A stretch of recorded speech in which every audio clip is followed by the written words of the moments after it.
A morning movement routine is one of the most impactful things that we can do for our health and our well-being. And what's beautiful about a morning movement routine, and what I've seen over the past 15 years as a coach, is it can very profoundly impact the trajectory for one's day and the long-term effect on someone's movement practice, because it is very accessible. I think when people are getting into a practice and they see online there's this whole myriad of things they can do, strength training, recovery training, all these things, it can be overwhelming. And what's most important is something that's actionable, something that is attainable, something that can be regressed to where anybody's at. And what I'm going to show you are some of the most profound, simple exercises that I use personally to start my day. Ideally, a morning movement routine is done in the first light of the day. And the reason for that is when we come out into the first light, or as early of light as possible, and we get the sunlight in our eyes, we get the sunlight on our skin, it's going to set our circadian clock so that we have this physiologically appropriate cascade of hormones for the day that sets us up for good energy and good recovery at the end of the day. I am not a fan of 4 a.m. burpees, Navy SEAL workouts while it's still dark out, because what that's going to do is spike our cortisol and we're going to crash in the middle of the day. So training should fit the physiological windows that the human animal is designed to live within. And so when I come out to do my practice, it's always a soft style practice in the morning. It's something that gets me in touch with my body. It gets me connected peripherally to the environment. It gets me just in touch with my senses and zoomed out. So when I come outside, my view broadens. I can hear the birds. I can hear the rustling of the trees. And I can get in touch with my body. I can assess where my body's at. And I can gently mobilize my joints, get my lymph moving, and just get the blood pumping so that I'm awake and aware for the rest of the day. Foundational to every morning practice I do is lymph massage. And the reason I do that is because lymph is the primary way that our bodies detox.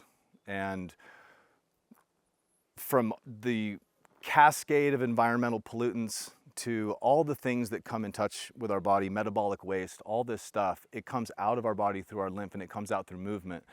Because humans are so sedentary, these main junctions where lymph moves through our body get clogged up. And so when we come to our body in the morning, before we start moving, we access these spots, and there's 6 major junctions. And so the last major junction that lymph leaves our body through is at the collarbone.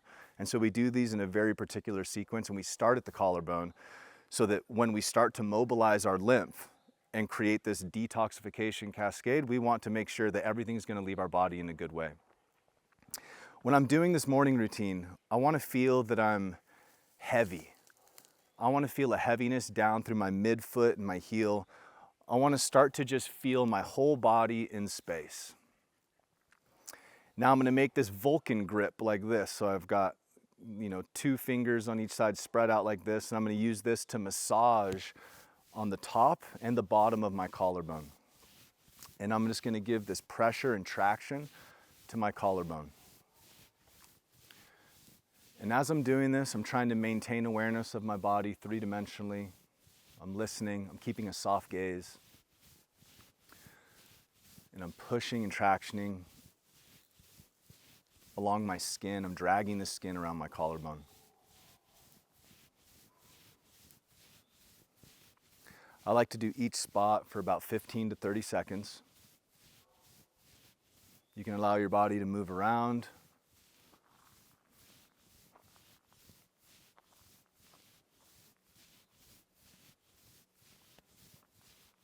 Okay, I'm switching sides.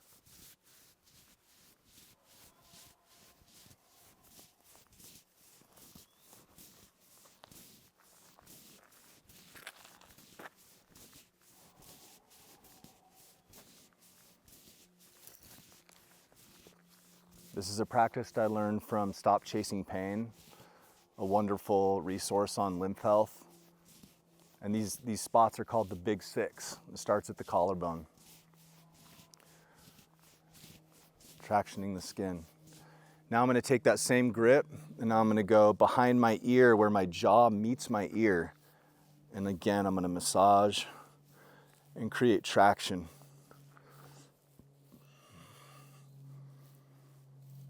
Sometimes you can get a big yawn, which is a wonderful sign.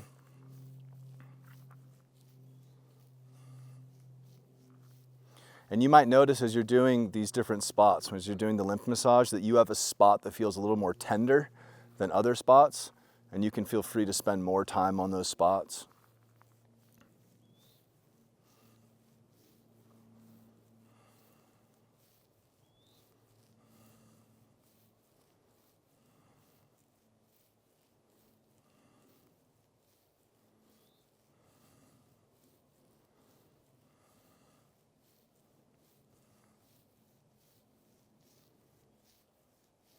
Okay, after that spot, we're going to go to the armpit. There's a huge cluster of lymph nodes inside the armpit. And I'm pushing, I'm creating pressure, I'm doing circles.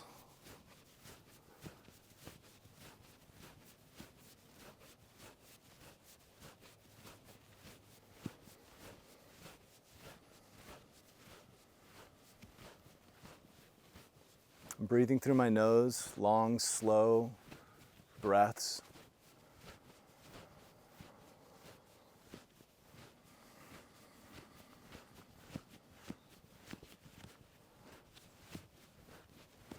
Switching sides.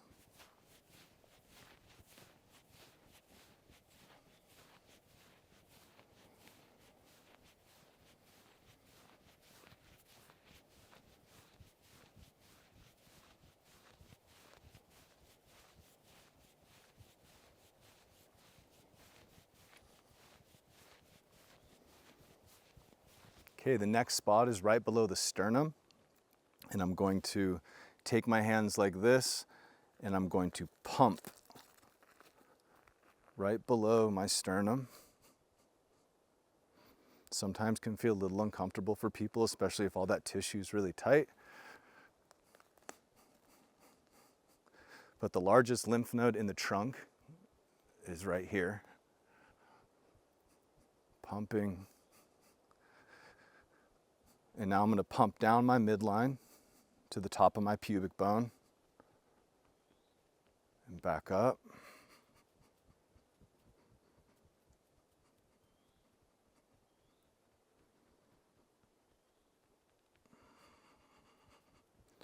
Now I'm going to go all around my guts, all around my large intestine.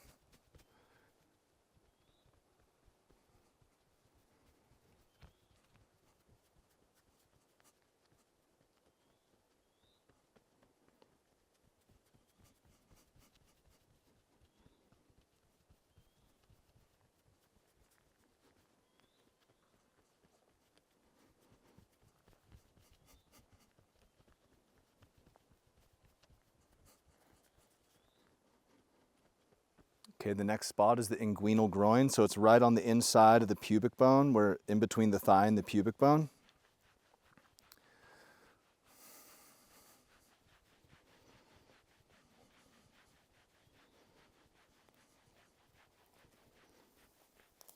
Pushing, creating traction.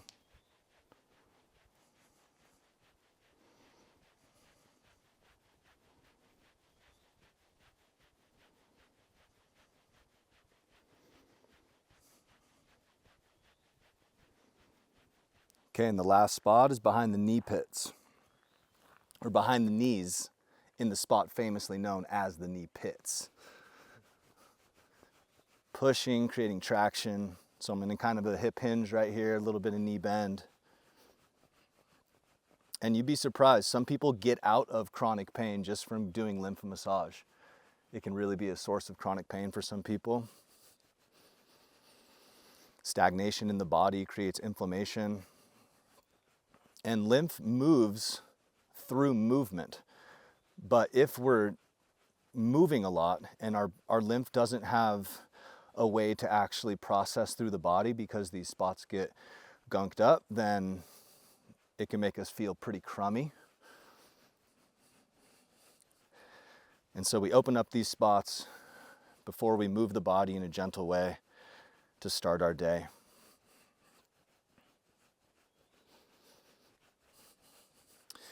Okay, those are the 6 major spots. After I do that, I let my body get nice and loose and I start to jiggle and jar the body. Big inhales through the nose, exhale through the nose. I'm really being heavy through my midfoot. And it's almost like I'm letting my body just drop and then I push up, boom, boom, boom, boom, boom, boom, boom.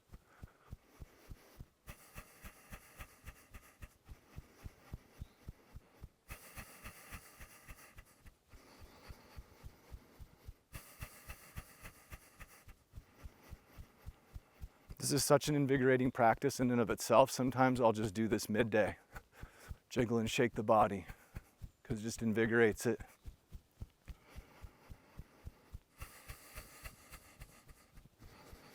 I'll let my shoulders move a little bit, start to rotate the trunk a little bit, keep everything nice and loose and heavy.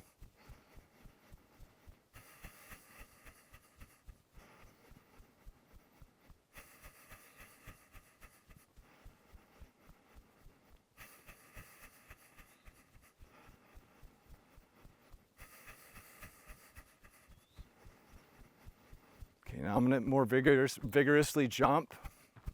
I'm gonna let my feet leave the ground. If you can do that, great. If you can't, for whatever reason, just keep jiggling the body like I was before.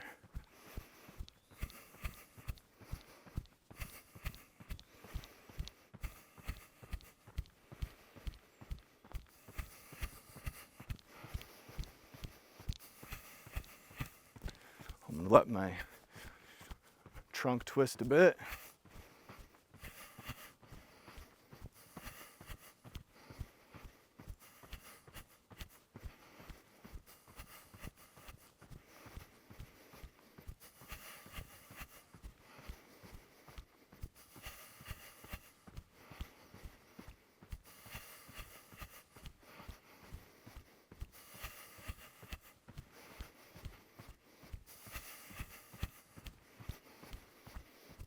Okay.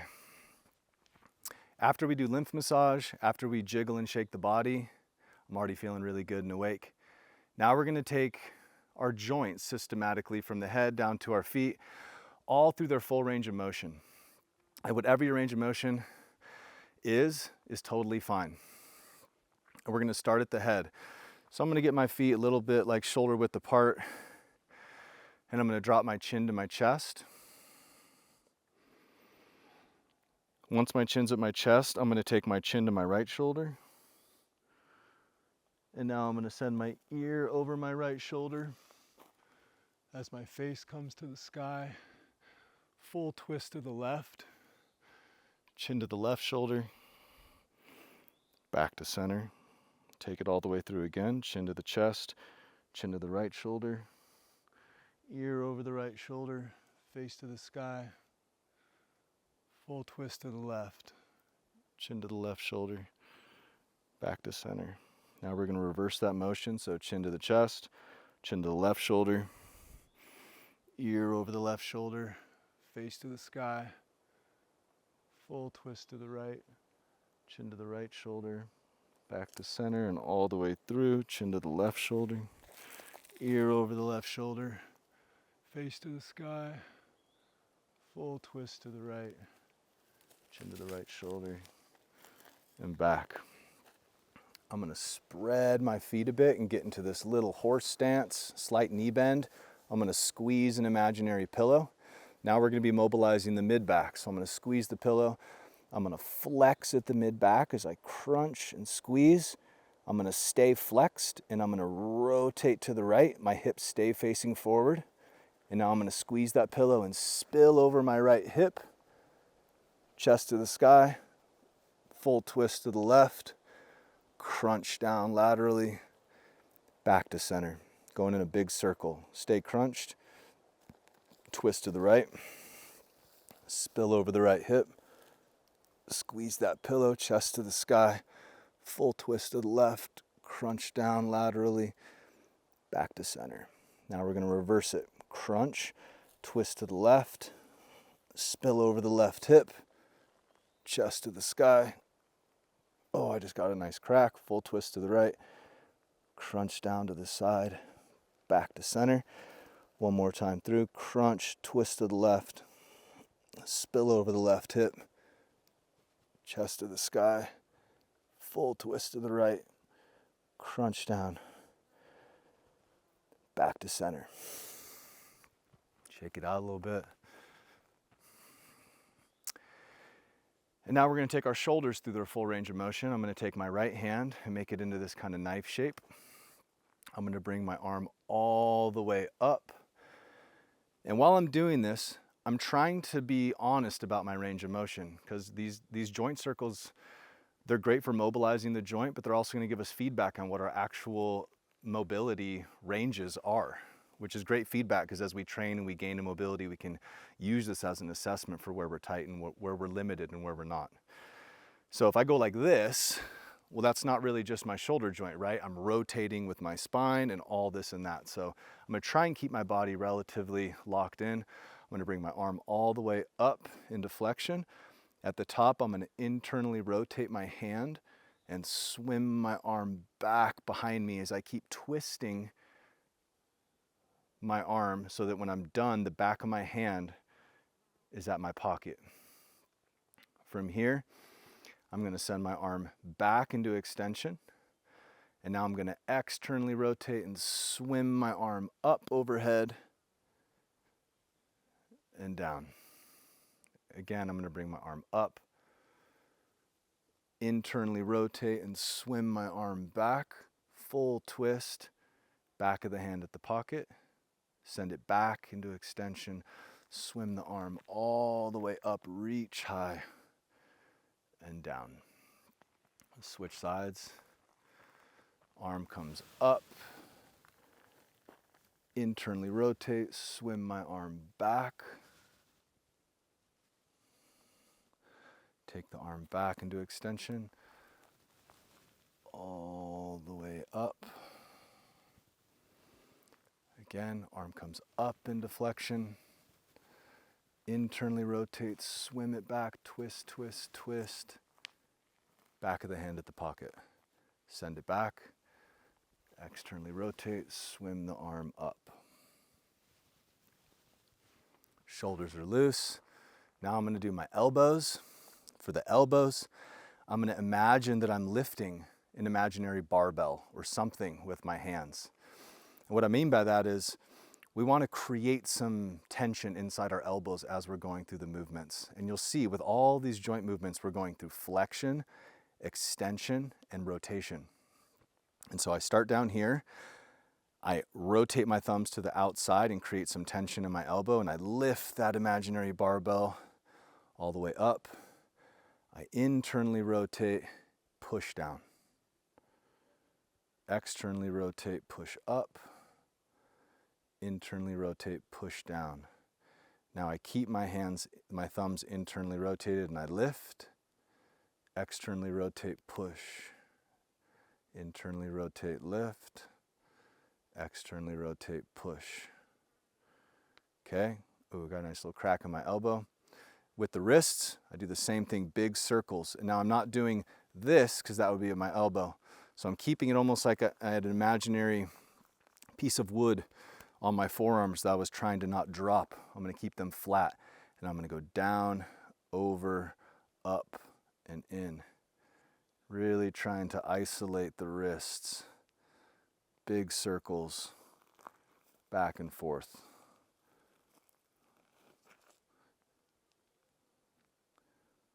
Okay, fists. I'm going to open my mouth really wide, stretch my jaw at the same time that I open my fists and close my fists. So prepare to look crazy if you're around people. But hopefully they join in and they're feeling as loose as you. So it's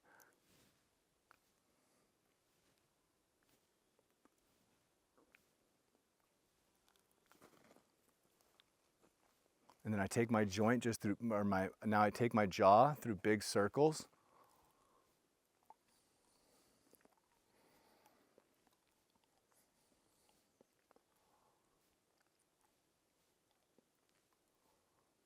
Good. Now we're gonna do our scaps. So these wings on the back of our body. To do that, I'm going to have my hands against my sides. I'm gonna imagine I'm sending my hands deep down into my pockets. I'm gonna roll my shoulders forward, spreading my shoulder blades, elevate my shoulders to my ears, roll my shoulders back and squeeze them together, and then depress my hands and shoulders down. Again, hands go deep into the pockets, roll the shoulders forward, spreading the shoulder blades, elevate the shoulders to the ears, retract the scapula, squeeze them together, send the hands back down into the pockets. Now we do that same motion but in reverse, so hands deep, squeeze the shoulder blades together, elevate them to the ears, roll the shoulders forward and back down. One more time through, hands go deep, scaps squeeze together, elevate the scaps to the ears, roll the shoulders forward and down. For the next one, we're going to get on all fours into this quadruped position. And now we're going to take the spine through its full range of motion. And to do that, we're going to drop the chest towards the ground. This is kind of like a cat-cow exercise in yoga. We drop the chest to the ground. I look up. And I start by dropping my chin to my chest. I push into the ground and elevate my neck, spread my shoulder blades, elevate the upper back. And while I'm doing this, I'm trying to keep my lower back down and articulate each little bit at a time. So I push into the ground, elevate my upper back. Now I let the mid back follow. Then I let the lower back come through. Now I'm in this big upside down U. Fully tucked, I'm pushing into the ground, I'm squeezing my butt. I'm in this full tuck position, and now I'm gonna drop my lower back, then my mid back, then my chest and my scaps come together, then my head comes up. Again, chin to the chest, push into the ground, elevate the neck, and the upper back, mid back follows, lower back follows, rolling the spine like a wave. Reverse it, drop the lower back, mid back, scaps come together, chest comes down, head comes up. Okay.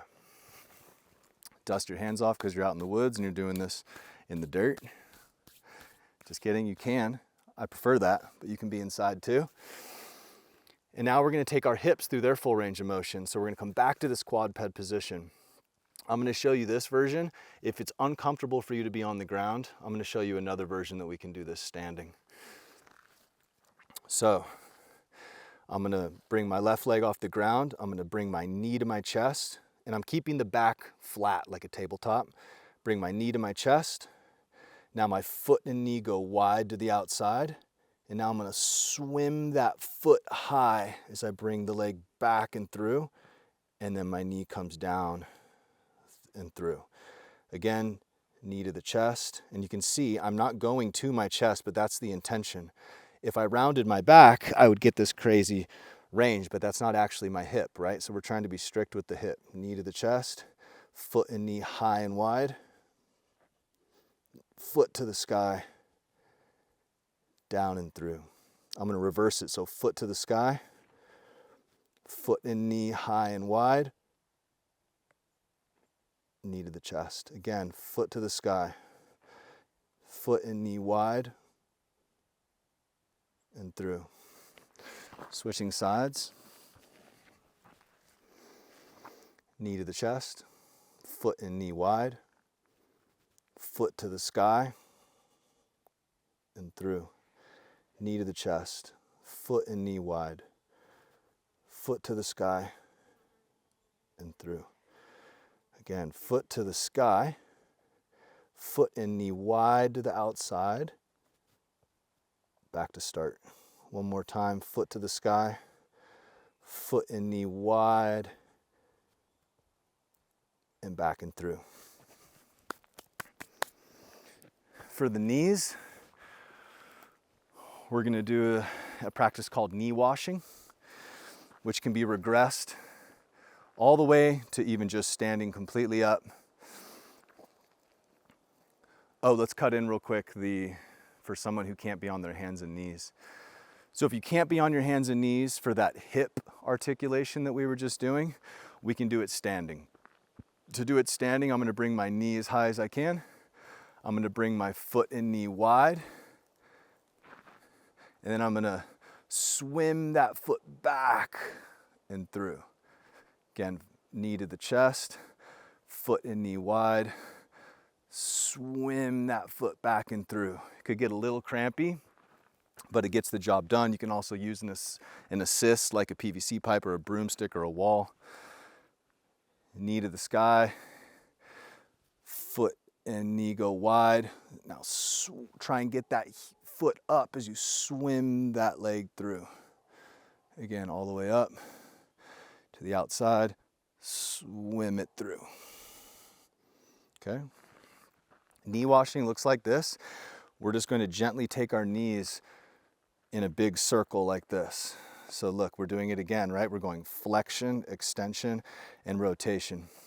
And this is a great practice to build resilient knees because we're taking the knees out of alignment, which is, guess what? Reality. When you go for a walk in the woods, you never take the same step twice. And so we want to have tissue that is adapted to obscure inputs like going out of alignment. And so I'm just going a little wide, a little forward, back to the other side, and back. Okay?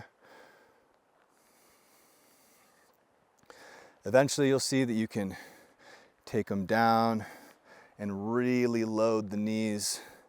And I used to have horribly weak knees. And I was always afraid to go out of alignment.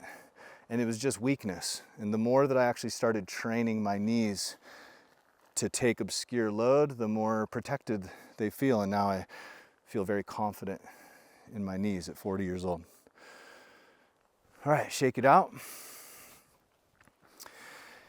And now this is a movement also that can be regressed to wherever you're at, but we're gonna lunge on one side to a horse stance to another little lunge. It's kind of a nice way to get a little bit of strength training into your morning practice without making it some super exhausting thing. Okay, so I just squat down into a little horse stance, and then I pivot, I lunge down, and I reach. Okay, I come up, I squat down, I pivot, lunge, and reach. Now, if you feel limited, you can just go here and here. You don't even have to go all the way down if you're not comfortable lunging yet, but we want some little lunge to horse stance that loads the legs, gets us moving through multiple planes of motion, loads the knees, gets the hips more lubricated.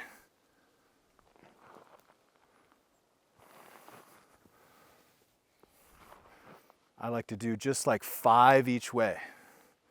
Doesn't have to be crazy. I'm not trying to get a crazy workout. I'm just trying to open up the body to start the day. Okay? Now the last movement, which is my favorite, is something that I learned from Fighting Monkey, an amazing movement group, and it's from their mountain cycle practice. And it's this movement flow that is very Qigong inspired, very internal martial arts inspired. It can be done as a standalone practice, as a morning routine. And it just feels really good, feels beautiful, looks beautiful. It starts with what we call rotational embrace, where I'm just letting my arms, I'm rotating and letting my arms swing. I'm tapping my kidney on the back, I'm tapping right at my lower rib. I'm staying heavy through my midfoot, my weight's shifting a little bit. You can let the feet pivot if you want.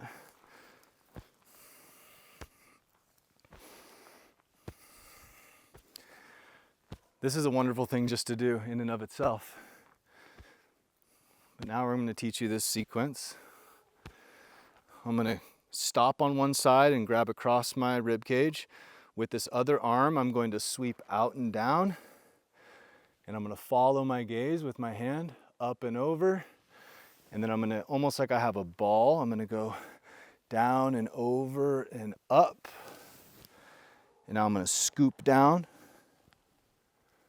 wash, squat down comfortably, make a ball out in front of me, push up underneath it, and start again. Grab across my rib cage, my hand comes out and over, I follow with my gaze, my hands collect, come underneath as I come up, scoop down, lift, wash, down, push. Again, other side, I grab across, I sweep down, follow my gaze with my hand. My hands come together. I come underneath, come up, scoop down, wash, push. Sometimes in between, I'll just let my arms go for a bit. Swoop, follow. My hands come down. I come up, scoop, wash, down, push. One more time. Hand comes, I follow it, underneath, come up, scoop, wash. Big ball out in front, push. And then I like to just be still.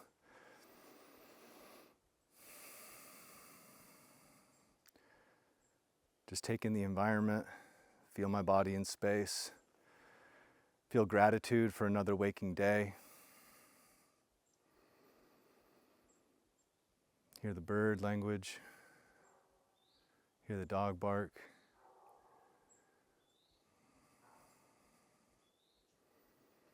Staying nice and heavy.